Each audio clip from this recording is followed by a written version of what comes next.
السلام ورحمۃ اللہ وبرکاتہ۔ آپ چائنا میں یا کسی بھی ملک میں اسٹوڈنٹس ہیں یا کوئی بھی ایک دوسرے کے ساتھ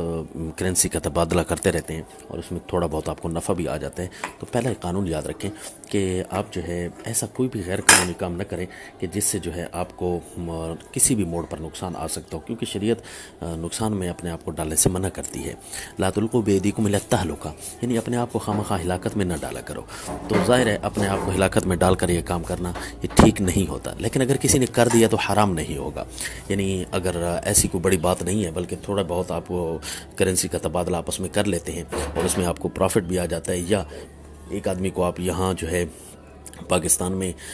پیسے دیتے ہیں یا وہ چائنا میں اس کی جگہ سے وصول کر لیتا ہے، یا آپ کسی سے چائنا میں لیتے ہیں اور اپنے طرف سے پاکستان میں کہہ دیتے ہیں کہ اس کو اتنے پیسے دے دو۔ اگرچہ یوں کرنا نہیں چاہیے، لیکن اگر